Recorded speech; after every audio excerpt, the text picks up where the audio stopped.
الله وبركاته. الحمد لله رب العالمين والعاقبة للمتقين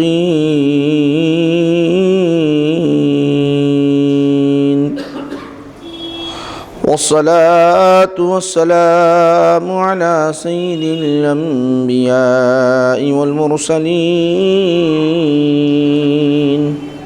وعلى آله الطيبين وأصحابه الأكرمين وأوليائه الكاملين وأتباعه الأجمعين.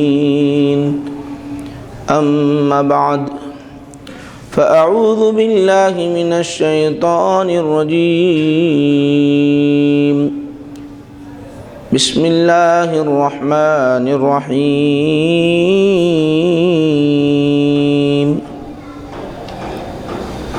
أقيموا الصلاة وآتوا الزكاة صدق الله مولانا العظيم. وقال تعالى في شان حبيبه: إن الله وملائكته يصلون على النبي يا أيها الذين آمنوا صلوا عليه وسلموا تسليما. اللهم صل على سيدنا محمد وعلى آله وصحبه أفضل صلواتك وعدد معلوماتك وبارك وسلم. کتاب الصلاة باب کیف فرضت الصلاة في الإسراء. وقال ابن عباس حدثني أبو سفيان بن حرب في حديث هرقل فقال يأمرنا يعني النبي صلی اللہ علیہ وسلم بالصلاة والصدق والعفاف. بزرگان ملت، عزیز نوجوانوں، پیارے دوستو، الحمدللہ اللہ کا شکر و احسان ہے کہ ہم ہر ہفتہ بعد نماز مغرب مسجد کوثر میں درس بخاری کے لیے حاضر رہتے ہیں. یہ ہمارے لیے بہت بڑی نعمت ہے. ایک تو نبی پاک علیہ السلام کے اقوال کریمہ سماعت کرنے کی سعادت ملتی ہے، اور جہاں ذکر رسول اور ذکر اللہ ہوتا ہے وہاں اللہ کے فرشتوں کا نزول ہوتا ہے، رحمتوں کا نزول ہوتا ہے، برکتوں کا نزول ہوتا ہے. برکتیں بھی حاصل ہو رہی ہے، رحمتیں بھی حاصل ہو رہی ہے، اور معلومات میں اضافہ ہو رہا ہے، عقیدے میں پختگی ہو رہی ہے. یہ بڑی محفل ہمارے لیے نعمت ہے. آج ہم جو درس پڑھنے جا رہے ہیں نماز کا بیان، کتاب الصلاۃ، نماز کا بیان پڑھنے جا رہے ہیں. ابھی تک ہم نے کتاب الوحی، وحی کے متعلق، علم کے متعلق، غسل کے متعلق، وضو کے متعلق، تیمم کے متعلق یہ عنوانات پڑھ لیے ہیں. اب یہاں سے کتاب الصلاۃ، نماز کا بیان ہم کو پڑھنا ہے. صلاۃ یہ عربی لفظ ہے، اردو میں ہم نماز کہتے ہیں اس کو. صلاۃ کے کئی معنی آتے ہیں. صلاۃ کے معنی آتے ہیں دعا کے آتے ہیں، صلاۃ کے معنی آتے ہیں درود کے آتے ہیں، صلاۃ کے معنی آتے ہیں رحمت کے آتے ہیں، صلاۃ کے معنی آتے ہیں استغفار کے آتے ہیں.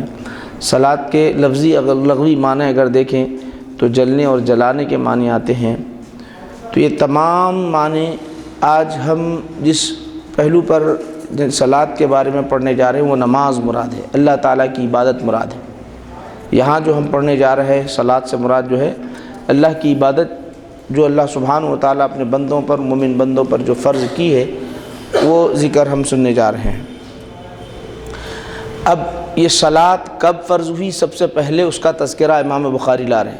سب سے پہلے صلاۃ کب فرض ہوئی، نماز کب فرض ہوئی، اس کا ذکر کر رہے ہیں.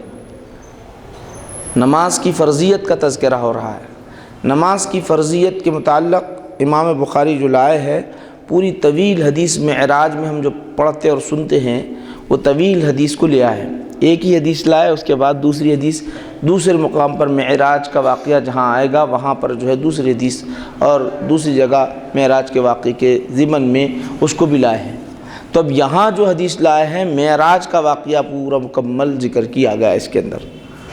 نبی پاک علیہ الصلوۃ والسلام پر جو نماز فرض ہوئی، امت مسلمہ پر جو نماز فرض ہوئی، وہ کب ہوئی؟ معراج میں فرض ہوئی۔ دیکھیے ہم پر جو عبادتیں فرض ہوئی جتنے بھی، وہ ساری کی ساری عبادتوں کو اگر آپ غور کریں، 5 فرائض ہیں، 5 فرائض کے اندر توحید لے لو، نماز، روزہ، زکوٰۃ، حج، یہ جتنے بھی ارکان، جتنے بھی احکام ہیں، پورے کے پورے احکام، شریعت کے احکام، سارے احکام، تقریباً سارے احکام جو فرض ہوئے اس زمین پر فرض ہوئے، لیکن جو نماز جو فرض ہوئی رب تبارک و تعالیٰ کی بارگاہ میں آسمان لا مکہ میں فرض ہوئی۔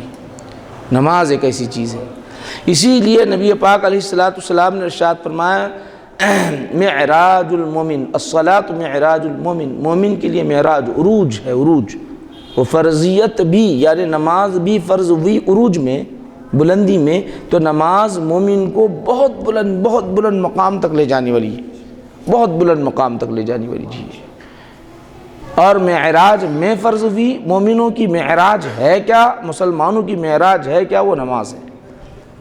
روح کو ٹھنڈک ملتی ہے، اس سے سکون قلب ہوتا ہے، اور آفات و بلیات سے ہماری حفاظت ہوتی ہے۔ خود قرآن کریم میں اللہ سبحانہ و تعالیٰ ارشاد فرماتا ہے ان الصلاۃ تنہی عن الفحشاء والمنکر، یقیناً نماز ایک ایسی عبادت ہے جو بے حیائی اور برائیوں سے روکنے والی چیز ہے۔ یہ آدمی جب نماز پڑھنے لگتا ہے تو رب تبارک و تعالیٰ اس کے قلب کو ایسا بنا دیتا ہے، اس کے دل کو ایسا بنا دیتا ہے، وہ خود بخود گناہوں سے رکنے لگتا ہے۔ بہت بڑی نعمت ہے، بہت بڑی نعمت ہے۔ اور یہ مسلمان، نبی پاک علیہ الصلوۃ والسلام نے ارشاد فرمایا، اتنی تاکید بیان فرمائی، اتنی تاکید بیان کی، حضور نے اتنی تاکید بیان کی، من ترک الصلاۃ متعمدا فقد کفر، جس نے جان بوجھ کر نماز چھوڑ دیا اس نے کفر اختیار کیا۔ کفر کہا، کفر یعنی کافر تو نہیں بنتا۔ اب یہاں پر یہ بات بیان کی گئی کہ اگر کوئی نماز، یہ کہا کہ نماز ہے ہی نہیں، نماز فرض ہے ہی نہیں، یہ کہا تو کافر بنے گا۔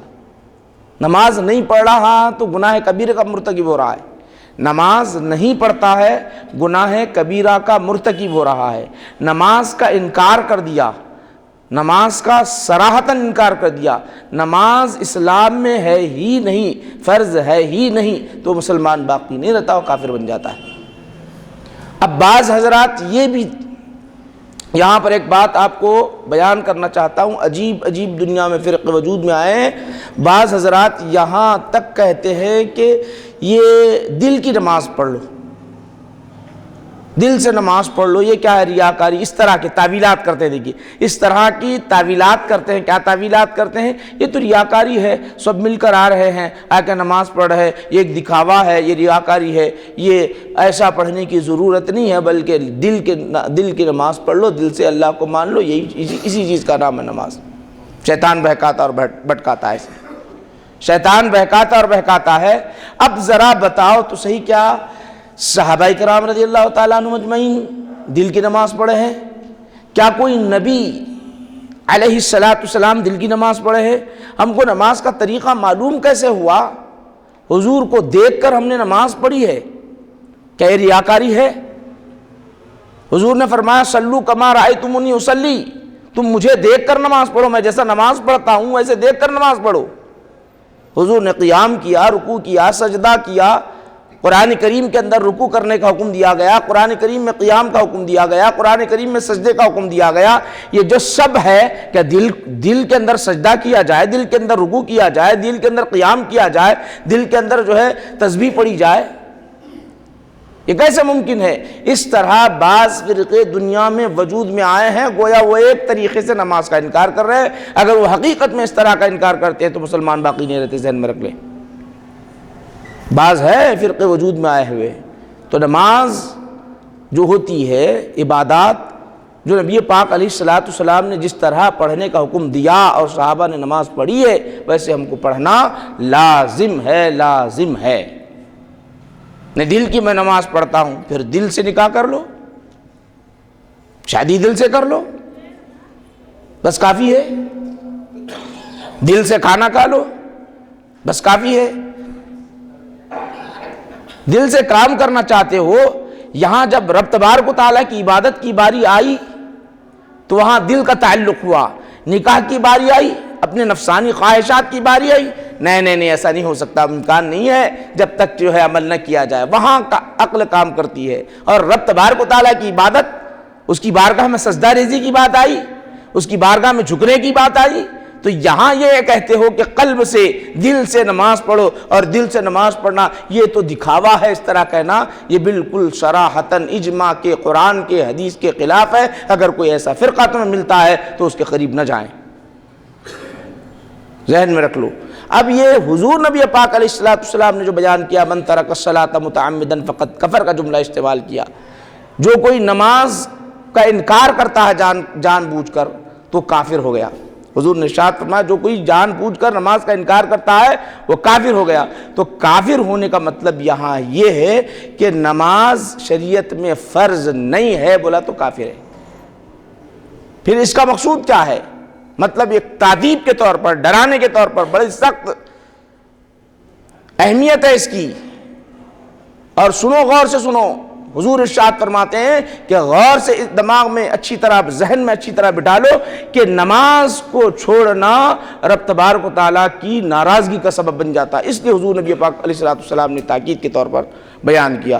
جیسے کہ کفر کا جو لفظ استعمال کیا گیا اس کو سمجھانے کے لیے علماء لکھے ہیں، ایک ماں ہوتی ہے، ماں جب نافرمانی کرنے لگتا ہے بچہ، بیٹا نافرمانی کرتا ہے یا باپ کی نافرمانی کرنے لگتا ہے، بیٹا باپ کی نافرمانی کرتا ہے یا ماں کی نافرمانی کرتا ہے، جب یہ نافرمانی کرتا ہے تو نافرمانی بڑھ جانے کے بعد باپ کو جب غصہ آ جاتا ہے، والد کو جب غصہ آتا ہے، ماں کو جب غصہ آتا ہے تو کہتا ہے کہ آج کے بعد تو میرا بیٹا ہی نہیں ہے، آج کے بعد تو میرے بیٹے نہیں.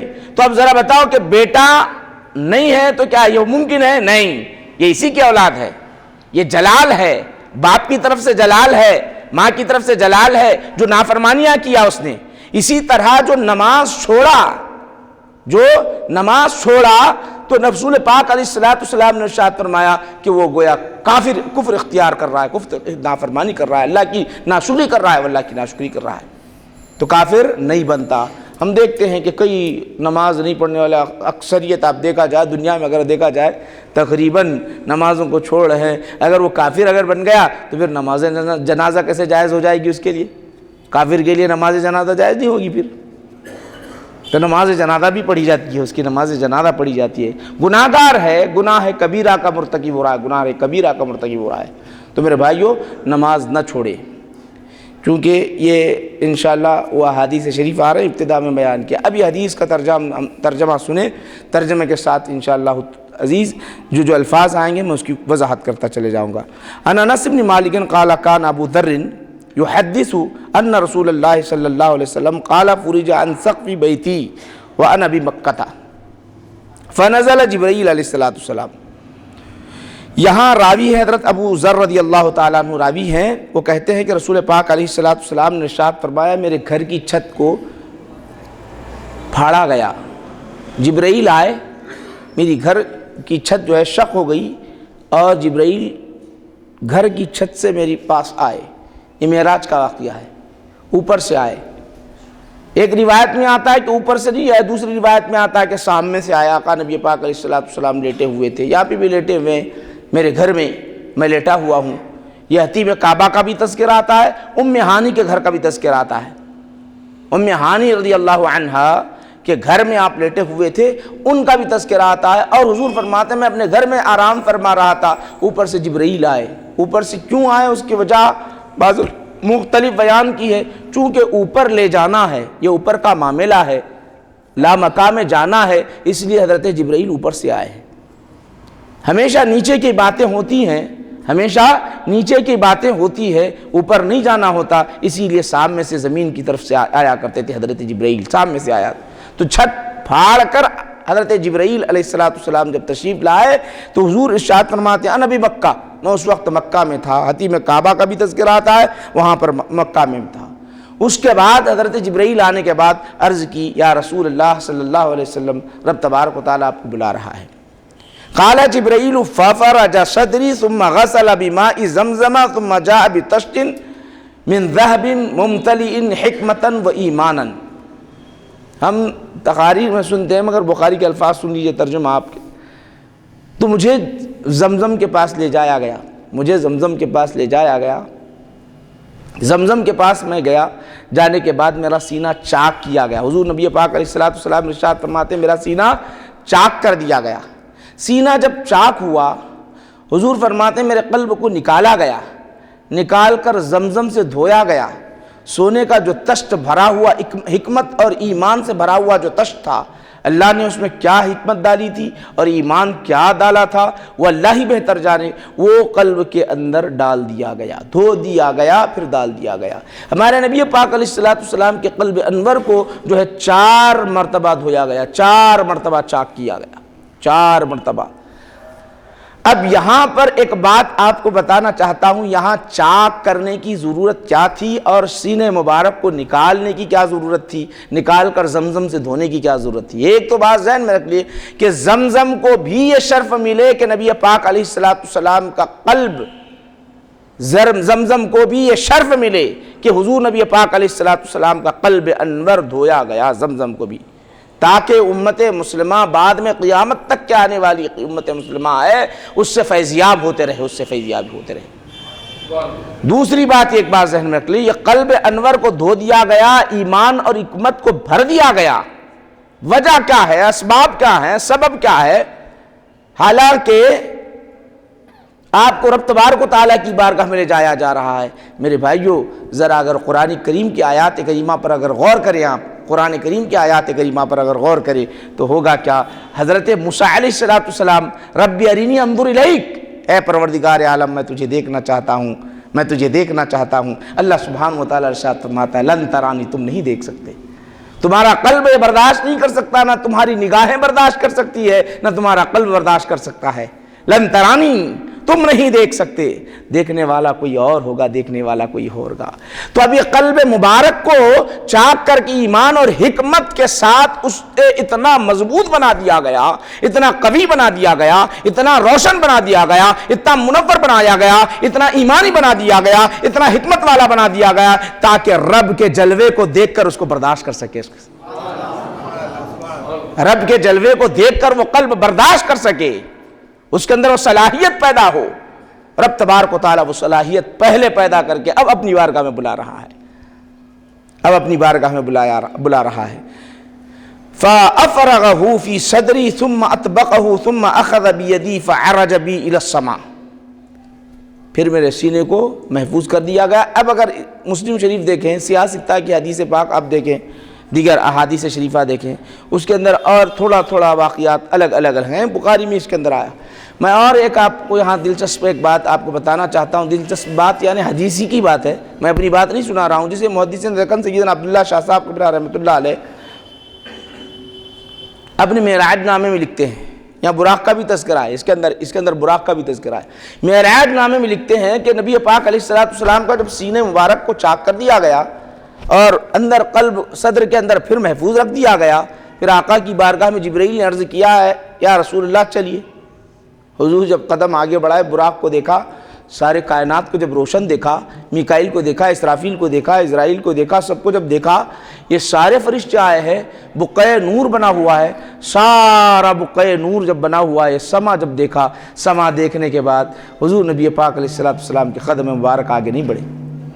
قدم مبارک حضور نبی پاک علیہ الصلوۃ والسلام کے آگے نہیں بڑھے، وہاں آنکھوں سے آنسو رواں ہونے لگ گئے. تو حضرت جبرائیل نے عرض کیا یا رسول اللہ صلی اللہ علیہ وسلم، یہ تو خوشی کا موقع ہے، آپ کو رب بلا رہا ہے. براق کو بھیجایا ہے، مجھے بھیجایا، میکائیل کو بھیجایا، 70,000 فرشتے ہیں. بیت المقدس کے اندر انبیاء علیہ الصلوۃ والسلام کو لایا گیا آپ کے استقبال کے لیے. پھر ساتواں آسمان میں بخاری میں بھی تصویر، ساتواں آسمان میں انبیاء اور رسولان اعظام آپ کا استقبال کر رہے ہیں. سدرۃ منتہا جانا، یہ سب کچھ آپ کے لیے. پھر رونا کائے کا؟ جسد کے ساتھ جا رہے ہیں، جسم کے ساتھ جا رہے ہیں، روح نہیں ہے یہاں پر. سبحان اللہ، کیونکہ وہ بحث نہیں کرنا ہے مجھے. سبحان الذی اسری بعبدہ، عبد ہے، عبد کا لفظ قرآن کریم میں بیان کیا. جسم کے ساتھ جا رہا ہے، روح نہیں ہے، روح مع الجسد دونوں ہیں، جا رہے ہیں، یہ سب استقبال آپ کے لیے کیا جا رہا ہے، پھر رونا کائے کا؟ یا رسول اللہ صلی اللہ علیہ وسلم، میرے بھائیو ذرا سنو، میرے عاشقو، نبی پاک علیہ السلام پر اپنی جان فدا کرنے والے لوگوں ذرا سنو، کیا آقا نبی پاک علیہ السلام رو رہے کیوں ہیں؟ رکے کیوں ہیں؟ حضور ارشاد فرماتے ہیں جبرائیل میرے خاطر جو اہتمام کیا گیا، آج جو اہتمام کیا گیا، براق سواری لائی گئی، سواری سامنے ہے، سواری کو دیکھ کر رو رہے ہیں، سواری کو دیکھ کر رو رہے ہیں، اس لیے رو رہے ہیں۔ نبی پاک علیہ السلام نے فرمایا اے جبرائیل مجھے تو سواری بھی جائی گئی، اتنی تیز رفتار سواری ہے جہاں جس کی نگاہ پڑتی ہے وہاں اس کا قدم پڑتا ہے۔ تیز رفتار آج تک کائنات میں کوئی ایسی دنیا والوں نے سواری نہیں بنائی، اتنی تیز رفتار رب تبارک و تعالیٰ نے سواری بھیجی ہے۔ اب وہ سواری تو آئی ہے لیکن میری امت مجھے یاد آ رہی ہے، وہ جو پل صراط کے راستے پر کھڑی ہوئی ہوگی، وہاں ان کے قدم ڈگمگا رہے ہوگے، بال سے زیادہ باریک ہوگا، راستہ تلوار سے زیادہ تیز راستہ ہوگا، ایک جانب جہنم کی آگ دہک رہی ہوگی، دوسرے سمت موذی جانور اپنے منہ کھول کر بیٹھے ہوئے ہوں گے، وہاں میری امت کھڑی ہوئی ہوگی، ان کے قدم ڈگمگا رہے ہوں گے، ان کی ہمتیں پست ہوگی، ان کو وہاں سے جانے کا جب حکم ملے گا وہ گھبرا رہے ہوں گے، ان کو کون گزارنے والا ہوگا، وہاں سے سواریاں بھیجنے والا کون ہوگا؟ یہ مجھے یاد آ رہا ہے، امت کو یاد کر رہے ہیں خوشی کے موقع پر، امت کو اپنی امت کو یاد کر رہے ہیں خوشی کے موقع پر۔ جبرائیل پر سختہ طاری ہو گیا، مسئلہ تو جبرائیل حل نہیں کر سکتے، حضور نبی پاک علیہ السلام کی یہ بات انہوں نے سنی، رب کی بارگاہ میں عرض کرنا تھا کہ پروردگار عالم نے ارشاد فرمایا میرے حبیب سے کہہ دو یہ ساری کائنات کو جو سجایا ہوں، براق بجایا ہوں، سب کچھ آپ کی خوشی کے لیے کیا ہوں۔ وَلَسَوْفَ يُعْتِيكَ فَسَوْفَ تَرْضَىٰ وَلَسَوْفَ يُعْتِيكَ وَلَسَوْفَ يُعْتِيكَ فَسَوْفَ تَرْضَىٰ، ان قریب تمہارا رب تمہیں اتنا دے گا، تمہیں اتنا دے گا تمہارا رب کہ تم راضی ہو جائے گے، تم راضی ہو جائے گے۔ وَلَسَوْفَ يُعْتِيكَ رَبُّكَ فَتَرْضَىٰ، تمہارا پروردگار عالم تمہیں اتنا دے گا کہ تم راضی ہو جائیں گے۔ میرے حبیب سے کہہ دو کہ تمہاری امت ہوگی پل صراط پر اور میری سواریاں ہوں گی اور آسانی سے گزر جائے گی۔ تو میرے بھائیو نبی پاک علیہ السلام ایسے وقت بھی ہمیں یاد کیے، ہماری اپنی ایک ذمہ داری ہے میرے بھائیو، ہماری ایک اپنی ذمہ داری ہے کہ ہم ہمارے جو نبی فرما رہے ہیں اس پر عمل کرتے جائیں، ہمارے نبی جو فرما رہے ہیں اس پر عمل کرتے چلے جائیں۔ پھر اس کے بعد یہاں پر جو لایا گیا بی الی السما، مجھے آسمان پہ لے جایا گیا، یہاں پر بیت المقدس کا تذکرہ نہیں لائے، دوسرے حدیثوں میں آتا ہے، چونکہ نماز کا تذکرہ چل رہا نا، امام بخاری نماز کہاں فرض ہوئی اس کو لا رہے ہیں پورا، چونکہ معراج کا واقعہ بیان نہیں کرنا ہے، یہاں پر معراج کا واقعہ نہیں بیان کرنا ہے، تو جو نماز فرض ہوئی، کہاں فرض ہوئی، کیسے فرض ہوئی، اس کا تذکرہ کر رہے ہیں۔ تو بی الی السماء، مجھے آسمان کی طرف لے جایا گیا، فلما جئت الی السماء الدنیا قال جبرائیل علیہ السلام لخازن السماء افتح، آسمان دنیا پر چلے گئے۔ اب سوال یہ پیدا ہوتا گئے کیسا؟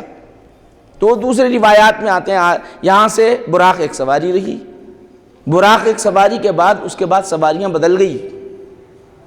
گئے کیسا بولے تو بخاری شریف میں آ رہا ہے، رب تبارک و تعالیٰ لے جانے والا، اب تو آسانی سے سمجھ میں آ رہا، وہاں ایک سیڑھی لگائی گئی، سیڑھی کیسی تھی، سیڑھی پر چڑھنا تھوڑی ہے، اب سیڑھی پر چڑھنا اڑنا نہیں ہے، اب تو بہت آسانی سے سمجھ میں آتا کہ بڑے بڑے مالز میں آپ چلے جائیے،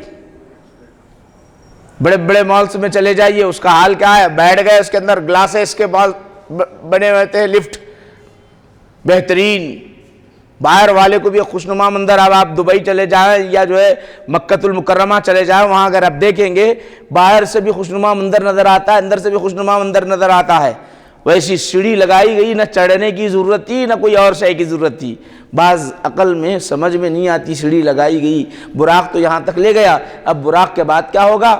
اب یہاں سوال یہ پیدا ہوتا ہے، نبی پاک علیہ السلام کی بارگاہ میں ایک صحابی رسول صلی اللہ علیہ وسلم آ کر عرض کرنے لگے، یا رسول اللہ مجھے گھوڑوں سے بہت انس ہے، محبت ہے، کیا وہاں پر گھوڑے ہوں گے؟ سوال کر رہے، گھوڑوں سے محبت ہے، وہاں پر گھوڑے ہوں گے؟ تو اللہ کے رسول صلی اللہ علیہ وسلم کیا ارشاد فرماتے ہیں، دیکھیے ہاں گھوڑے ہوں گے مگر اس کی حالت کیا ہوگی؟ گھوڑے سونے کے ہوں گے اور اس کے پنکھ ہوں گے اور تم اس پر بیٹھے رہو گے، ہوا وہ جہاں تم چاہو گے وہاں تم کو ایک آن کی آن میں لے کے چلے جائیں گے، اتنے تیز رفتار وہاں پر گھوڑے ہوں گے۔ تو سواریوں کو ہم سمجھنے، حدیثوں کو ایک دوسرے سے ربط رہتا ہے۔ جنت کے اندر گھوڑے ہوں گے، گھوڑوں کی کیفیت کیا ہے؟ اڑنے کی کیفیت بیان کی گئی، ان کو پنکھ ہوں گے، پنکھ اڑنے والے ہوں گے۔ آج آسانی سے سمجھ میں آتا ہے، آج کے دور میں اعتراض کرتے سیڑھی لگائی گئی تو کیسے سیڑھی لگائی، سیڑھی پر کیسے چڑھے ہوں گے، ایک اعتراض کرتے ہیں، ایک عجیب سا اعتراض ہے۔ یہ اعتراضات میرے بھائی اگر آپ دوسرے احادیث شریفہ کو اگر پڑھیں گے تو آپ کا مسئلہ حل ہو جائے گا۔ جنت کا جو گھوڑا ہوگا وہ ایک الگ گھوڑا ہوگا، وہ اڑتا ہوا گھوڑا ہوگا، اڑتا ہوا اور سونے کے بنے ہوں گے۔ آقا فرماتے ہیں، ترمذی شریف میں آتا ہے، نبی پاک علیہ الصلوۃ والسلام ارشاد فرماتے ہیں وہ اڑتے رہیں گے، اس کے اندر بیٹھے ہوں گے۔ آج سمجھ میں آتی بات؟ آپ ذرا غور کرو، پلین میں بیٹھے ہوئے تو اے سی بہترین، آرام، لیٹ کر بھی جانے کی پلینس ہیں، وہ تو وہاں رب تبارک و تعالیٰ کا پلین ہے وہ۔ اب آسانی سے سمجھ میں آنے والی بات ہے۔ اعتراض کیونکہ عقلاً اعتراض کر کے آپ کو کیا کیا جاتا ہے؟ کسی طرح آپ کی بات کو رد کر دیا جاتا ہے۔ اس لیے یہاں پر ایک ضمنی بات آئی تو میں آپ حضرات کے سامنے پیش کر رہا ہوں۔ آسمان کی طرف آپ کو جب لے جایا گیا تو وہ آپ آسانی سے لفٹ آپ کو سمجھ میں آ جائے گی، وہ سونے کی بنی ہوئی لفٹ بنی ہوئی تھی۔ آقا نبی پاک علیہ الصلوۃ والسلام، ہزاروں کروڑوں جتنے رب تبارک و تعالیٰ چاہا وہ فرشتے ہیں، اب فرشتے ہیں کہ آقا نبی پاک علیہ الصلوۃ والسلام کو آسمان دنیا، آج آسمان پر کوئی نہیں گیا،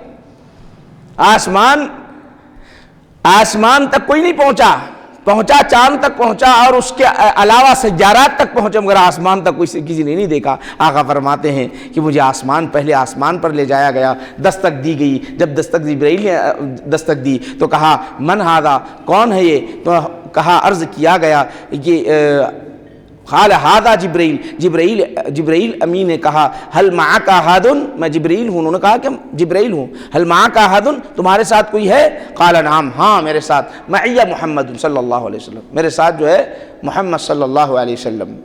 فقال ارسل الیہ قال نعم فلما فتح علینا، اب یہاں سے ہمارے لیے کیا ہوا؟ پہلا دروازہ کھول دیا گیا آسمان دنیا کا۔ خازن نے کہا آؤ ہم آپ کا استقبال کر رہے ہیں۔ فَإِذَا رَجُلٌ قَائِدٌ عَلَى يَمِينِ أَسْوِدَةٌ وَعَلَى يَسَارِ أَسْوِدَةٌ، اب بخاری پڑھ رہے آپ، معراج نامے میں تقریریں تو سنے ہوں گے، ایک آدمی بیٹھے ہوئے ہیں، ان کے سیدھے جانب بھی ہیں کچھ، بائیں جانب بھی کچھ روحیں ہیں، کبھی سیدھے جانب دیکھتے ہیں تو مسکراتے ہیں، کبھی بائیں جانب دیکھتے ہیں تو رونے لگ جاتے ہیں۔ تو آپ نے پوچھا یہ کون ہے؟ جبرائیل سے پوچھا یہ کون ہے؟ تو حضرت آدم علیہ السلام ہے۔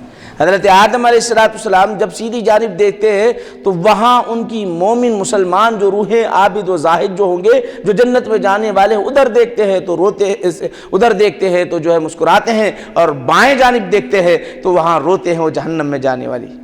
تو انبیاء علیہ السلام کو اپنی امت کی اتنی فکر ہوتی ہے، اتنی فکر ہوتی ہے، جس طرح ماں باپ محبت کرتے ہیں اس سے زائد انبیاء علیہ السلام اپنی امت سے محبت کرتے ہیں، ماں باپ سے زیادہ محبت اپنی امت سے محبت کرتے ہیں، اس لیے رو رہے ہیں۔ حضرت آدم علیہ السلام رو رہے ہیں، ایک طرف دیکھ رہے ہیں، جنتی ہیں تو ہنس رہے ہیں۔ اسی طرح یہاں پر چونکہ پورا واقعہ بیان کیا، ثم اذا نظر قبل یمینی ضحک ثم اذا نظر قبل شمالی بکا فقال مرحبا بالنبی الصالح، نبی پاک علیہ السلام کو وہاں پر اہتمام کیا گیا۔ اب یہاں پر ایک بات ذہن میں رکھ لو، دوسری روایات میں آتا ہے، صحیح روایات میں آتا ہے، یہاں تو بخاری میں آپ پڑھ رہے ہیں، دوسری روایت میں آتا ہے، دوسری روایت میں جیسے نبی پاک علیہ السلام کہاں پہنچے؟ بیت المقدس جیسے پہنچے، وہاں پہ بھی انبیاء ہیں، وہاں پر بھی انبیاء ہیں، وہاں پھر آسمان پہ بھی انبیاء ہے، حضرت آدم علیہ السلام بھی وہاں نیچے ہے، حضرت ابراہیم علیہ السلام بھی نیچے ہے، اور دیگر جو ہے انبیاء علیہ السلام بھی نیچے موجود ہیں، وہاں پہ بھی استقبال کیا جا رہا ہے، اور وہاں آسمانوں پر بھی استقبال کیا جا رہا ہے۔ کیا شان اور کیا عظمت ہے، ذرا غور کرو۔ رب تبارک و تعالیٰ یہاں فرشتوں کو بٹھا سکتا، فرشتے استقبال کر سکتے، لیکن نہیں، اللہ چاہتا ہے میرا حبیب آ رہا ہے، ان کے شایان شان استقبال کیا جائے، کیونکہ انبیاء علیہ السلام رسولان عظام کا مقام بہت بلند ہوتا ہے، جو بلند ہوتے ہیں ان کو رب تبارک و تعالیٰ وہاں بیت المقدس میں بھی استقبال کے لیے رکھا، اور وہاں اسی طرح آسمانوں پر بھی استقبال کے لیے رکھا۔ اب پھر یہ تیز ہمارے نبی سے پہلے کیسے چلے گئے؟ تیز رفتار ہمارے نبی سے پہلے چلے گئے. یہاں تو ملاقات ہوئی بیت المقدس کے اندر، پھر یہاں سے ہماری نبی پاک علیہ السلام سے پہلے چلے گئے. ایک بات ذہن میں رکھ لو، نبی پاک علیہ السلام کے لیے سواریاں بھیجائی گئی. حضور نبی پاک علیہ السلام کے لیے کیا کی گئی؟ سواریاں بھیجائی گئی. اور انبیاء علیہ السلام نبوت و رسالت کا مقام اتنا بلند ہوتا ہے، رسالت اور نبوت کا مقام اتنا بلند ہوتا ہے، ان کی جو روحانیت ہوتی ہے، ان کی جو روحانیت ہوتی ہے اتنی تیز رفتار ہوتی ہے، ان سواریوں سے بھی زیادہ وہ تیز چلتے ہیں. تو انبیاء علیہ السلام یہ نبی از خود جا رہے ہیں، انبیاء علیہ السلام از خود جا رہے ہیں، اس لیے ہوا رب تبارک و تعالیٰ انہیں لے جا رہا ہے، از خود جو ہے رب تبارک و تعالیٰ انہیں وہاں لے جا رہا ہے. تو یہ ان کی جو اپنی رفتار سے چلے جا رہے تھے رفتار، یہ نبی پاک علیہ السلام کو سواریوں کے ذریعے سے لے جایا جا رہا ہے. تو حضور نبی پاک علیہ السلام حضرت ابراہیم علیہ السلام، اب چونکہ وہ روایت کا ترجمہ آپ کو مختصر حضرت ابراہیم علیہ السلام، حضرت موسیٰ علیہ السلام، حضرت عیسیٰ علیہ السلام، حضرت یحییٰ علیہ السلام، حضرت ادریس علیہ السلام، ہر جگہ ملاقات ہوئی. اب ہمارا مقصود تو نہیں ہے بھئی معراج کا ذکر کرنا، بہرحال ہر ایک کوئی اہتمام کرتا رہا، استقبال کرتا رہا. اس کے بعد ثم عرج بی حتی ظہرت قال النبی فاخبرنی ابن حزم ابن عباس كان يقولان قال النبي صلى الله عليه وسلم قال النبي صلى الله عليه وسلم ثم عرج بي حتى ظهرت بمستوى اسمع فيه صريف اقلام قال. وہاں حضور نبی پاک علیہ السلام ارشاد فرماتے ہیں مجھ کو اتنا بلند لے جایا گیا، یہ ساتواں آسمان سے اوپر سدرت منتہا پر لے جایا گیا، ایک مقام مسطح مقام پر. میں وہاں پر قلموں کی ایک آواز سنتا رہا. قلم چلتے رہتے نہیں، قلم جیسا چلتا ہے اس کی آواز لوح محفوظ کے اندر جو فرشتے لکھ رہے ہیں میں اس کی آواز سنتا رہا. ذرا غور کریں، لوح محفوظ میں جو قلم سے لکھ رہے ہیں اس کی آواز حضور فرماتے ہیں میں لکھتا گیا. پھر اس کے بعد انس بن مالک قال النبی صلی اللہ علیہ وسلم ففرض اللہ عز وجل علی امتی 50 صلاۃ. یہ بات آ گئی دیکھیے، نبی پاک علیہ السلام نے ارشاد فرمایا اللہ عز وجل نے میری امت پر 50 نمازیں فرض کی. یہ بات ہے اصل میں. فرجعت بذالک، میں لے کر اس کو حتی مررت علی موسیٰ، لوٹا حضرت موسیٰ علیہ السلام کے پاس سے لوٹا. فقال ما فرض اللہ لک علی امتک، حضرت موسیٰ علیہ السلام نے کہا آپ کی امت پر اللہ سبحانہ و تعالیٰ نے کیا فرض کیا ہے؟ قلت فرض 50 صلاۃ، میں نے کہا 50 نمازیں فرض کی ہے. قال فرجع الی ربک فإن امتک لا تطیق، بے شک دیکھو تم اپنے رب کے پاس جاؤ، لوٹو پر رہے. یہاں آئے تھے لوٹو پر رہے، لوٹنے کا مطلب کہیں حضرت موسیٰ علیہ السلام وہی ہیں، حضور نبی پاک علیہ السلام جا کر آئے ہیں، جاؤ لوٹ جاؤ واپس، جہاں سے آئے وہاں جاؤ، لا مقام میں جاؤ. تو اس سے بات یہ ثابت ہوتی ہے کہ لا مقام میں جہاں نبی پاک علیہ السلام سدرت منتہا سے ماورا چلے گئے تھے، سدرت منتہا تک سب کی حدود، وہاں تک سارے انبیاء علیہ السلام یا فرشتے جبرائیل جتنے بھی ہیں سدرت منتہا اس سے آگے نہیں کسی کی.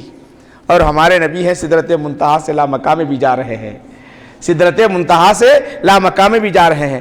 تو حضرت موسیٰ علیہ السلام نے کہا کہ آپ کی امت ادا نہیں کر سکتی، طاقت نہیں رکھتی نماز پڑھنے کی، جائیے آپ فرض نماز میں تخفیف کرا کے آ جائیے. یہاں پر آتا ہے حضور نبی پاک علیہ السلام رب کی بارگاہ میں چلے گئے، جا کر تخفیف کی، عرض کی رب کی بارگاہ میں. اللہ سبحانہ و تعالیٰ اس کے اندر آتا ہے 10 نمازوں میں کمی فرمائی. اس روایت میں آتا ہے 10 نمازوں میں کم کر دیا، 50 نمازوں سے 40 نمازیں. پھر اسی طرح سلسلہ جاری رہا. حضرت موسیٰ علیہ السلام پھر پوچھے کتنے نمازیں؟ 40 نماز، 30 نماز، 20 نماز، 10 نماز، اس کے بعد جو ہے 5 نماز. تو یہ روایت کے مطابق کتنے مرتبہ جانا آنا ہوا؟ ذرا غور کرو کتنے مرتبہ ہوا؟ 50 سے 40 1، 40 سے 30 2، 30 سے 20 کتنے ہوئے 3، 20 سے 10 4. اسی طرح یہ 5 اور 5ویں مرتبہ جو آئے وہ 5 مرتبہ جانا، اور ایک روایت میں آتا ہے 7 مرتبہ اور 9 مرتبہ کا بھی تذکر آتا ہے جانے آنے کا، 7 اور 9 مرتبہ جانے. یہاں جا رہے ہیں، انہوں وہاں کھڑے ہوئے ہیں، حالانکہ 7ویں آسمان پر حضرت ابراہیم علیہ السلام ہے، ان سے ملاقات نہیں ہو رہی. 6 آسمان پر حضرت موسیٰ علیہ السلام سے ملاقات ہو رہی، ان سے ہو رہی، ان سے نہیں ہو رہی. خاص کر موسیٰ علیہ السلام سے ملاقات اس لیے ہو رہی، رب تبارک و تعالیٰ بھی، اللہ سبحانہ و تعالیٰ بھی ان کو موسیٰ علیہ السلام کو اس لیے وہاں پر کھڑا کیا. حضرت موسیٰ علیہ السلام اس دعا کرے تھے، اے اللہ مجھے امت محمدیہ میں سے بنا دے، بلکہ دعا کرے تھے حضرت موسیٰ علیہ السلام کہ اللہ مجھے امت محمدیہ میں سے بنا دے.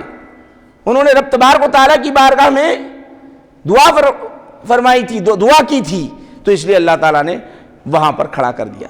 دوسری بات یہ ہے کہ حضرت موسیٰ علیہ السلام ایسے ہے، سارے انبیاء علیہ السلام سے کے علاوہ جتنے بھی انبیاء علیہ السلام ہیں، انہوں نے کبھی اے اللہ میں تجھے دیکھنا چاہتا ہوں بلکہ نہیں بولے، کبھی نہیں بولے میں تجھے دیکھنا چاہتا ہوں بلکہ کوئی نہیں بولے، سوائے حضرت موسیٰ علیہ السلام میں تجھے دیکھنا چاہتا ہوں بار بار بولتے رہے. تقریباً 7 مرتبہ بولتے رہے، 7 مرتبہ بولتے رہے، 5 مرتبہ بولتے رہے. اللہ بولا لن ترانی، تم نہیں دیکھ سکتے، لم ترانی، تم نہیں دیکھ سکتے بولے. پھر اب جب دکھایا جس کو، اللہ نے جس کو دکھایا اپنا جلوہ ظاہر کر دیا، اپنا جب جلوہ ظاہر کر دینے کے بعد، اپنا جلوہ ظاہر کر دینے کے بعد اب حضرت موسیٰ علیہ السلام کو کھڑا کر دیا. کھڑا کرنے کے بعد کہا، اے موسیٰ میرے حبیب کو دیکھ لو، میرے حبیب کو دیکھ لو، میرا حبیب مجھے ابھی دیکھ کر آیا ہے، میرا حبیب مجھے ابھی دیکھ کر آیا. کیونکہ رب تبارک و تعالی حضرت موسیٰ علیہ السلام سے کیا کہا؟ حضرت موسیٰ علیہ السلام نے عرض کی، اے پروردگار عالم میں تجھے دیکھنا چاہتا ہوں. اللہ نے کہا ٹھیک ہے، میں ایک حجابات میں سے ایک حجاب ہٹاتا ہوں، اگر تم پہاڑ کو دیکھ سکو تو گویا مجھے دیکھ سکو گے. پہاڑ کو دیکھ نہیں سکتے، پہاڑ کو دیکھ نہیں سکے. فخر موسیٰ صعیقا، وہاں پر موسیٰ علیہ السلام بے ہوش ہو کر گر گئے، پہاڑ کو نہیں دیکھ سکے. کیوں؟ کہ پہاڑ کے اندر وہ تاب نہیں تھی، پہاڑ کے اندر وہ صلاحیت نہیں تھی کہ رب تبارک و تعالیٰ کے جلوے کو قبول کر سکے، رب تبارک و تعالیٰ کے جلوے کو جو ہے اس کے جلوے کو برداشت کر سکے. اس کے اندر نہ اتنی قوت تھی، نہ اس کے اندر اتنی طاقت تھی. حضرت موسیٰ علیہ السلام صرف پہاڑ کو دیکھ رہے ہیں تو بے ہوش ہو کر گر رہے ہیں، لیکن قلب مصطفیٰ کو ایسا اللہ نے بنا دیا، حکمت والا بنا دیا اور ایمان والا بنا دیا.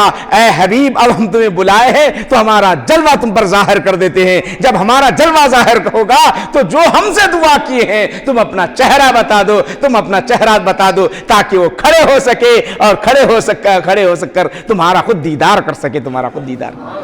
من رآنی رأى الحق، حضور ارشاد فرماتے ہیں جس نے مجھے دیکھا اس نے حق کو دیکھا، حق کو دیکھا، رب تبارک و تعالیٰ کو دیکھا.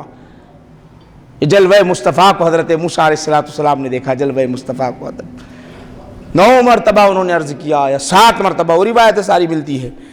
تو اب ذرا دیکھیے 5ویں مرتبہ دیکھیے، فَقُلْتُ اسْتَحْيَيْتُ مِنْ رَبِّي. اب پھر 5 نمازیں بولے تو اس کے بعد جا کے کم کراؤ، بولے تو نہیں مجھے حیا آ رہی. اب 5 مرتبہ بار بار جانا بولے تو مجھ کو حیا آ رہی. پھر ثُمَّ انطَلَقُوا بِي حَتَّى انتہا بِي إِلَى سِدْرَةِ الْمُنتَہَا. پھر رب تبارک و تعالیٰ کیا فرمایا؟ دیکھیے میں جب 5 نمازیں فرض ہو گئے تو رب تبارک و تعالیٰ ارشاد فرمایا کہ میں اے حبیب تخفیف تو کر دیا ہوں، تمہاری امت دیکھیے ذرا غور کرو میرے بھائیو، آج ہم نمازیں چھوڑ رہے ہیں، عبادتیں ترک کر رہے ہیں. رب تبارک و تعالیٰ 50 نمازیں فرض کر دیا. 50 نمازیں فرض کرنے کے بعد اللہ خود ارشاد فرما رہا ہے حبیب تمہاری امت جو 5 نمازیں پڑھے گی 50 نمازوں کا ثواب میں عطا کروں گا. 50 نمازوں کا ثواب آپ ذرا اندازہ کر لو. 50 نمازیں پڑھنے کا کیا مطلب؟ 50 نمازیں پڑھنے کا مطلب دن اور رات پورا مسلسل پڑھنا پڑے گا، دن اور رات مسلسل پڑھنا پڑے گا. اتنا ثواب ہم کو عطا کیا جا رہا ہے. اسی بخاری شریف، اسی مسلم شریف میں آتا ہے اگر کوئی شخص فجر کی نماز جماعت کے ساتھ پڑھتا ہے، عشاء کی نماز جماعت کے ساتھ پڑھتا ہے، عشاء کی نماز جماعت کے ساتھ پڑھا تو ساری رات نماز پڑھنے کا ثواب. فجر کی نماز جماعت کے ساتھ پڑھا سارا دن نماز پڑھنے کا ثواب مل رہا ہے، سارا دن نماز. بازار کو بندہ جاتا ہے، کمانے کو بندہ جاتا ہے، کھاتا خود ہے، کما رہا خود ہے، خود کام کر رہا ہے۔ رب کہہ رہا ہے بندے تو نے فجر کی میری نماز جو ادا کی ہے، میری بارگاہ میں جو آیا ہے، عشاء کی جو نماز تو میری بارگاہ میں آ کر سجدہ ریزی کی ہے، دیکھ تو کھاتا بھی رہے گا، چلتا بھی رہے گا، گھومتا بھی رہے گا، اپنے کاروبار بھی کرتا رہے گا، میں تجھے نماز کا ثواب عطا کرتا رہوں گا، میں تجھے نماز۔ اور یہ کیا ہے؟ میرے نبی کے صدقے میں ہے، میرے نبی کے صدقے میں ہے۔ آقا نبی پاک علیہ السلام ارشاد فرماتے ہیں 50 نمازیں رب نے فرض کی، 50 نمازیں فرض کرنے کے بعد اللہ تعالیٰ نے کیا کیا؟ اس کے بعد تخفیف کرتا ہوا 5 نمازیں فرض کر دیا۔ فرض کرنے کے بعد کہا اے حبیب صلی اللہ علیہ وسلم سن لو، ہم نے اجر اتنا ہی رکھا ہے، 5 نمازیں پڑھ لو، 50 نمازوں کا ثواب تم کو مل جائے گا۔ میرے بھائیو، یہ اتنی بڑی نعمت ہے، نماز نہیں چھوڑنا چاہیے، نماز نہیں چھوڑنا، کبھی نماز ہم سے ترک نہیں ہونا۔ نماز ایک بہت بڑی نعمت ہے۔ حضور نے فرمایا میرے آنکھوں کی ٹھنڈک ہے، آنکھوں کی ٹھنڈک۔ آنکھوں کی ٹھنڈک کا مطلب کیا ہے؟ سکون ملتا ہے، سکون ملتا ہے مجھے۔ تو یہ نماز ہم سے کبھی فوت نہیں ہونا چاہیے۔ اور ہم نماز ہم پڑھ رہے ہیں، اللہ تعالیٰ فرشتوں کو اتار رہا ہے اور فرشتے ہمارے لیے دعا کر رہے ہیں۔ اور کیا ہوتا ہے معلوم جانتے ہو؟ یہی نماز سے مصیبتیں، آفتیں، پریشانیاں، بڑی سے بڑی پریشانیاں دور ہو جاتی ہیں۔ اس کا اندازہ ہم کو نہیں ہے۔ آؤ میں آپ کو ایک واقعہ سناتا ہوں تاکہ آپ کے ذہن میں بات اچھی طرح رہے۔ آج دنیا میں سائن فلو بلکہ بہت زیادہ شروع ہو گیا۔ کوئی بھی پریشانی، کوئی بھی مصیبت آتی تو شریعت کا ایک قانون، ایک دستور ہے، مصیبت ہے تو فوراً رب تبارک و تعالیٰ کی بارگاہ میں 2 رکعت نماز پڑھ کے دعا کر لیں۔ اور یہ دعا آپ کو میں پڑھا رہا ہوں، میرے ساتھ پڑھو، یاد رکھو۔ یہ پڑھتے رہیں گے تو انشاءاللہ العزیز آپ کو جو ہے کوئی بیماری اور کوئی یہ بیماریاں جو عام وبا پھیل رہی ہے وہ اس سے محفوظ رہیں گے۔ اللہم یا حی یا قیوم برحمتک نستغیث، یا حی یا قیوم برحمتک نستغیث، یا حی یا قیوم برحمتک نستغیث۔ دیکھو اللہ کی ذات ہمیشہ باقی رہنے والی، ہمیشہ رہنے والی ہے، اس سے ہم یہ حیات کو مانگ لیں۔ برحمتک، تیری رحمت سے مدد چاہتے ہیں۔ استغیث بولو یا نستغیث؟ استغیث بولو تو میں چاہتا ہوں، نستغیث بولو تو ہم چاہتے ہیں۔ نستغیث کا لفظ جمع کا صیغہ استعمال کر کے اپنے خاندان کے افراد کا بھی ذہن میں لا لیں۔ اے اللہ ہم تیرے سے مدد چاہتے ہیں۔ ہر نماز کے بعد یہ پڑھ لیں انشاءاللہ العزیز، یا آفات سمائی یا آفات ارضی سے ہم محفوظ رہیں گے ہر نماز کے بعد۔ بالکل آسان ہے۔ یا حی یا قیوم، یا حی یا قیوم برحمتک نستغیث، برحمتک نستغیث، بس اتنا ہی یاد کرنا ہے آپ کو۔ پڑھتے رہو ہر نماز کے بعد، اللہ تعالیٰ آپ کو جو ہے کوئی بیماری آپ کے قریب نہیں لائے گا۔ کوئی بیماری، ڈرنے کی ضرورت نہیں۔ مومن جو ہے اللہ تعالیٰ کی بارگاہ میں جانے کے لیے گھبرانا اور ڈرنے کی ضرورت نہیں ہے۔ حفاظت تو آپ کو کرنی ہے۔ حفاظت رب تبارک و تعالیٰ جو نبی کے ذریعے، زبان کے ذریعے سے سکھایا، ہر پریشانی، ہر مصیبت کے وقت یہ دعا کر لو، آپ کی پریشانی حل ہو جائے گی۔ بہت آسان ہے۔ یہ ضمناً ایک بات آ گئی تو میں آپ کو بتا دیا، ضمناً ایک بات آ گئی، کیونکہ آج بول رہے ہیں مولانا آپ اس کے لیے کیا دعا ہے، کیا دعا ہے بولے تو پوچھنے کے لیے میں آپ کو بتا رہا ہوں، یاد رکھو اس کو اچھی طرح۔ اللہم یا حی یا قیوم برحمتک نستغیث۔ آئیے تو میں آپ کو یہ بتا رہا ہوں کہ نماز ایک ایسی چیز ہے، ہر پریشانی، کتنی سے کتنی بڑی پریشانی آ جائے اس سے حفاظت ہوتی ہے۔ ایک واقعہ آپ کو سنانا چاہتا ہوں۔ ہلاکو خان اور چنگے خان کا آپ نے فتنہ سنا ہوگا۔ ہلاکو خان اور چنگے خان اتنے ظالم گزرے ہیں کہ عراق پر انہوں نے، بغداد پر جب انہوں نے حملہ کیا، وہ لوگوں نے، تاتاریوں نے جب حملہ کیا تو کوئی مسلمان کو انہوں نے نہیں چھوڑا۔ ہر مسلمان کی گردن اس طرح کدو اور ترائی کی طرح کاٹتے چلے گئے، کاٹتے چلے گئے۔ وہاں دریا کا پانی خون بن گیا، دریا کا پانی خون بن گیا۔ نہ انہوں نے مسجد کو دیکھا، نہ خانقاہوں کو دیکھا، نہ کسی مدرسے کو دیکھا، نہ کوئی لائبریری کو دیکھا، نہ شیعہ کو دیکھا، نہ سنی کو دیکھا، نہ فلاں قبیلے کو دیکھا۔ بس مسلمان ان کی گردنیں کاٹتے کاٹتے کاٹتے چلے گئے، کاٹتے چلے گئے۔ اتنا خطرناک فتنہ اور گھستے چلے جا رہے تھے۔ وہی زمانہ یہ ہلاکو خان کا، وہی دور ہے حضرت روم علیہ السلام کی بارگاہ میں، علامہ رومی علیہ الرحمہ کی بارگاہ میں آئے لوگ، آ کر جب ان کی بارگاہ میں آئے، آ کر عرض کرنے لگی یہ تو بڑا خطرناک فتنہ ہے، ہمارا شہر تباہ ہو جائے گا، ہمارا شہر برباد ہو جائے گا، اتنا خطرناک فتنہ ہے کہ جب یہ شہر میں گھس جاتے ہیں تو سب کو ختم کر دیتے ہیں، ہماری نگاہوں نے دیکھا ہے اور سنا ہے، آپ ہمارے لیے بچائے۔ آپ ذرا غور کریں، علامہ روم رحمۃ اللہ علیہ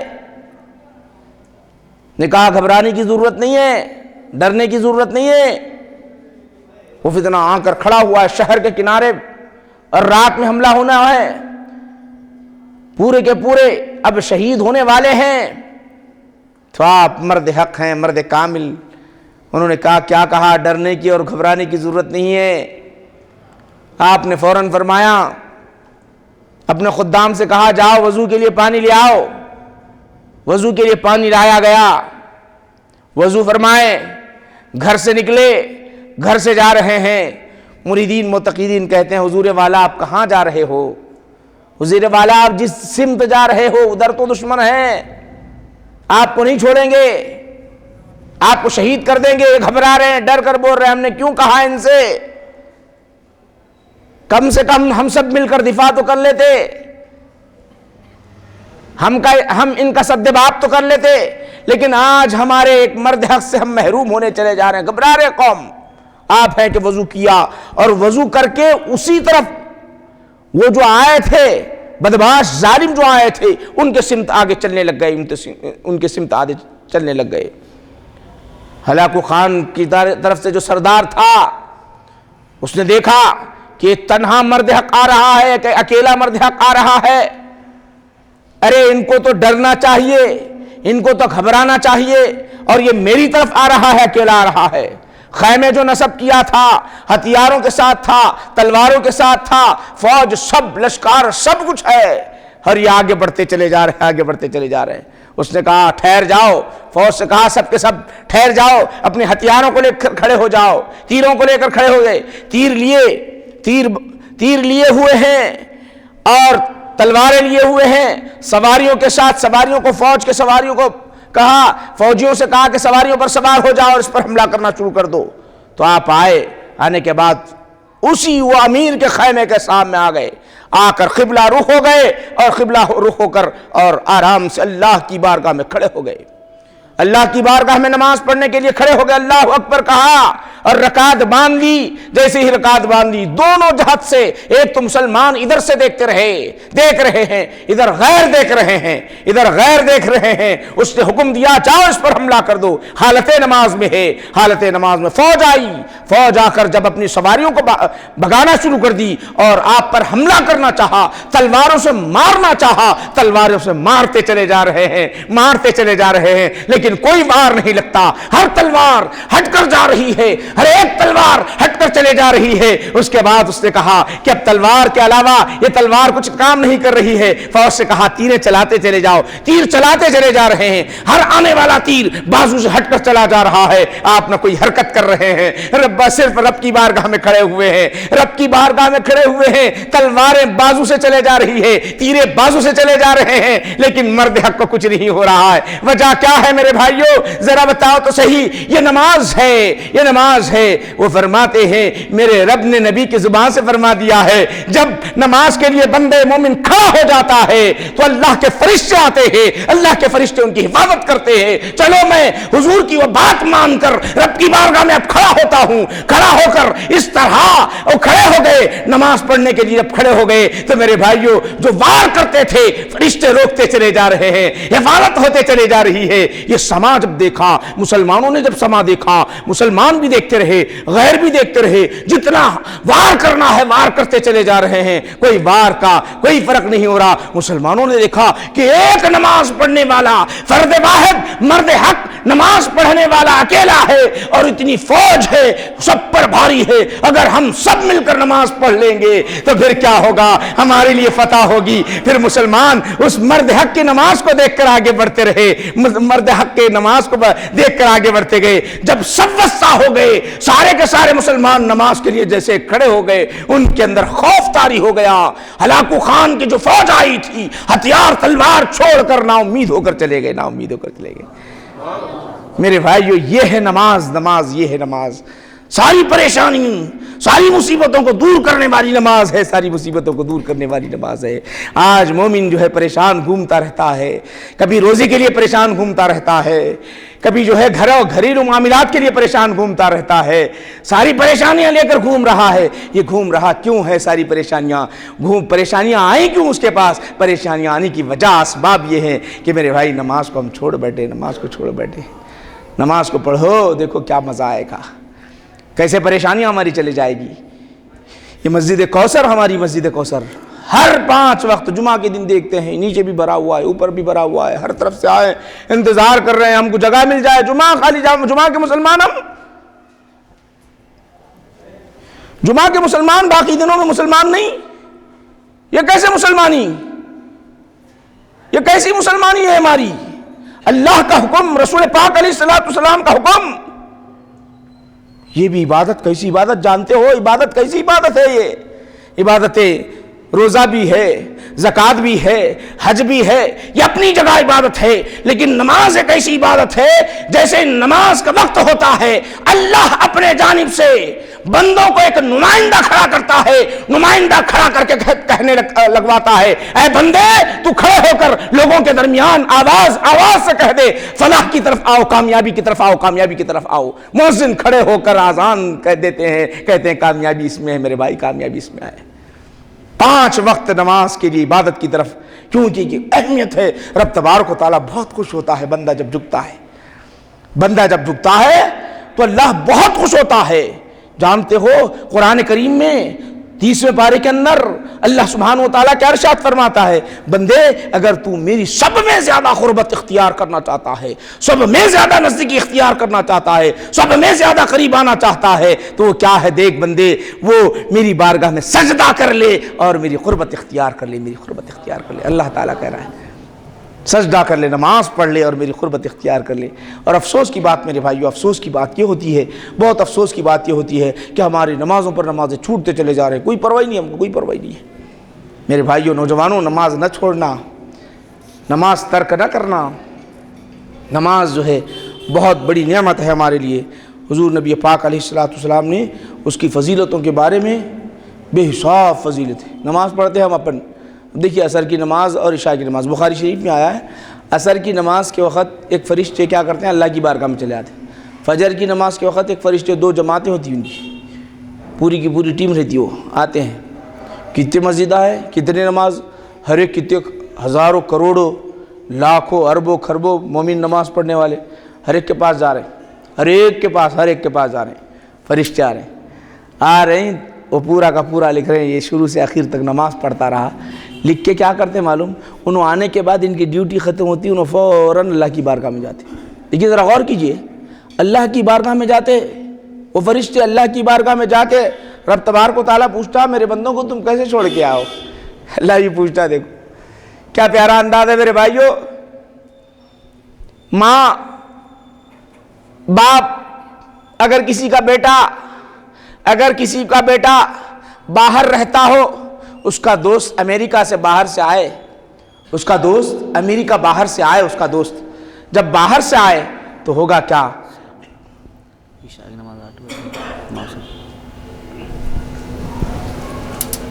اس کا دوست باہر سے آ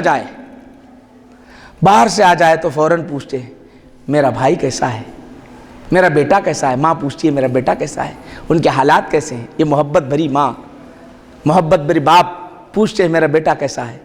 اب اس کے بعد آپ کا بیٹا بہت بڑا فرما بردار ہے, عبادت کرتا ہے, بڑا اچھا کام کرتا ہے, محنت کر رہا ہے, تو باپ بہت خوش ہوتا ہے, ماں بڑی خوش ہوتی ہے, دعائیں دینے لگتی ہے.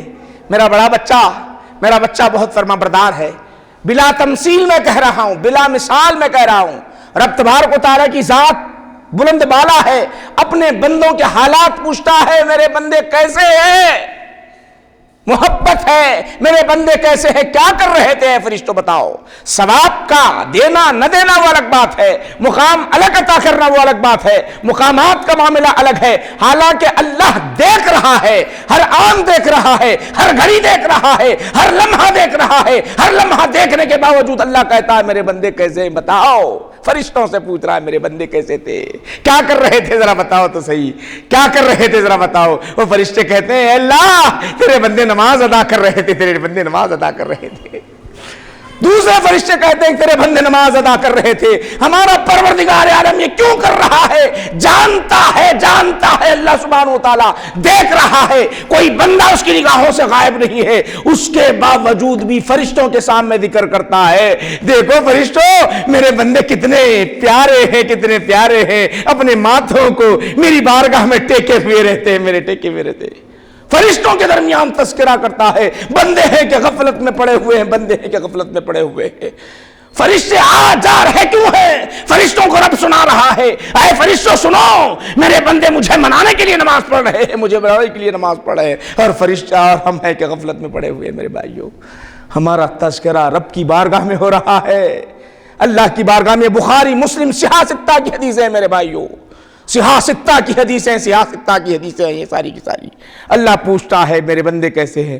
اب وہ اجر دینا، ثواب دینا وہ اپنی جگہ ہے، گناہوں کو معاف کرنا وہ اپنی جگہ ہے، نام اعمال میں ثواب بڑھا دینا اپنی جگہ ہے، لیکن یہ پوچھنا کتنا پیارا ہے ذرا دیکھو۔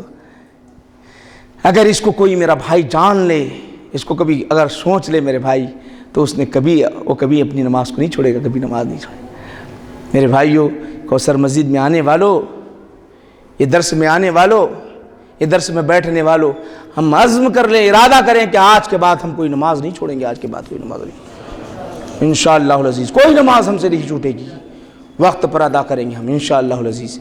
تو یہ چند باتیں چند نماز کے متعلق آپ حضرات کے سامنے پیش کیا ہوں۔ آئندہ جو آئے گا، جو مسائل بہت سارے آج کل مسائل ہیں، رفع یدین کرنا، آمین بالجہر کرنا، یہ سارے مسائل آئیں گے، سارے مسائل آتے رہیں گے۔ آج میں فضیلت اور اس کے بارے میں نماز کب فرض ہوئی اس کے بارے میں بتایا ہوں۔ نماز فرض معراج میں ہوئی، معراج کب ہوئی اس میں اختلاف ہے۔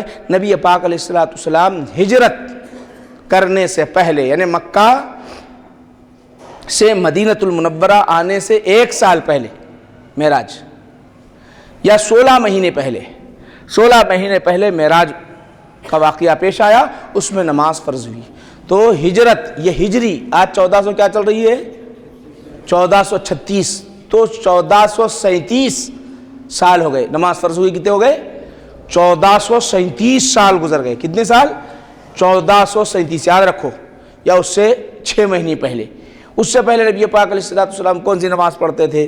تو اس میں اختلاف ہے۔ حضور نبی پاک علیہ السلام پچھلی امتیں جو انبیاء علیہ السلام پر ایمان لائی تھی، یہود و عیسائی جو تھے، پہلے جو نمازیں وہ ادا کرتے تھے، اسی طرح نبی پاک علیہ السلام تو نماز ادا کرتے تھے۔ تہجد کی بعضوں نے کہا کہ تہجد کی نماز آپ پر فرض تھی، نماز پڑھتے ضرور تھے، لیکن اس طرح 5 اوقات، 5 صبح سے شام تک عبادت میں تو گزرتی آپ کی زندگی صبح سے شام تک، مگر 5 وقت کی اس طرح جو نماز فرض ہوئی معراج میں فرض ہوئی۔ اس سے پہلے تہجد نماز پڑھا کرتے تھے، اور 2 فجر کی نماز بھی پڑھتے تھے اور عشاء کی نماز پڑھتے تھے۔ دیگر احادیث سے بات واضح ہوتی ہے۔ تو حضور نبی پاک علیہ السلام اس طرح نماز پڑھا کرتے تھے۔ اور جیسا ہی ایک روایت میں آتا ہے، اس سے پہلے فرضیت کے بارے میں حضور نبی پاک علیہ السلام نے جیسے اعلان فرما دیا آپ نے، کیا اعلان؟ نبوت کا اعلان کیا۔ 40 سال کی عمر میں آپ نے نبوت کا جیسے اعلان کیا، حضرت علی رضی اللہ تعالیٰ عنہ ایمان لائے، بچوں میں سے حضرت علی رضی اللہ تعالیٰ عنہ ایمان لائے۔ تو حضرت علی رضی اللہ تعالیٰ عنہ جیسے نبی پاک علیہ السلام نماز کے لیے کھڑے ہو گئے، تو حضرت علی رضی اللہ تعالیٰ عنہ بھی اسی وقت نماز کے لیے کھڑے ہو گئے۔ تو معلوم یہ ہوا کہ ہجرت، یعنی مطلب یہ ہے کہ اعلان نبوت کے ساتھ ہی آپ نے نماز پڑھا کرتے تھے۔ اس سے پہلے جو بھی عبادت تھی اس کا تذکرہ وضاحت کے ساتھ نہیں آتا، اللہ کے ذکر میں رہا کرتے تھے، اللہ کی یاد میں رہا کرتے تھے، وہ بہرحال اس کا خاص بیان واضح نہیں ہوتا۔ تو بہرحال رات و دن عبادت میں تو رہتے، لیکن اس طرح کی جو نماز ہے 5 وقت کی نماز فرض کب ہوئی؟ وہ جو ہے معراج میں فرض ہوئی۔ اور معراج میں جب فرض ہوئی تو اس سے پہلے آپ نے بغیر وضو کے اور بغیر غسل کے آپ نے نماز نہیں پڑھی ہے، یا وضو بھی تھا اور غسل بھی تھا۔ باضابطہ جو حکم ملا مدینہ کے اندر وضو کا بھی حکم ملا، غسل کا بھی حکم باضابطہ حکم ملا۔ اس سے پہلے بھی آپ وضو کیا کرتے تھے، اس سے پہلے بھی آپ غسل فرمایا کرتے تھے۔ یہ چند باتیں آپ حضرات کے سامنے پیش کی گئی ہے۔ آئندہ کا جو مضمون آئے گا انشاءاللہ العزیز، امام بخاری کن کن چیزوں کا لائے ہیں، پیر پھیلانے کا مسئلہ آتا ہے، رفع یدین کرنے کا مسئلہ آتا ہے، آمین زور سے بولنے کا مسئلہ آتا ہے، کتنے حدیثیں اس کے اندر ہیں، صحیح کون سی ہے، کتنے حدیثیں کیا اہمیت کے حامل ہیں، انشاءاللہ العزیز کا خلاصہ آپ حضرات کے سامنے اور وہ حدیثیں پیش کی جائے گی انشاءاللہ العزیز۔ آپ سے گزارش ہے، نوجوانوں سے، میرے بھائیوں سے گزارش ہے کہ میرے بھائیوں یہ محفل کو آپ کسی صورت میں جانے نہ دیں، اس میں آئیں، آپ کو علمی معلومات بھی ہوں گے، روحانی فیض بھی آپ کو ملتا رہے گا۔ اب ہمارا جو سیکشن شروع ہوتا ہے، سوالات و جوابات کا سیکشن شروع ہوتا ہے، اس کے بعد دعا ہوگی، دعا کے ساتھ ہماری محفل ختم ہوگی۔ کوئی سوال؟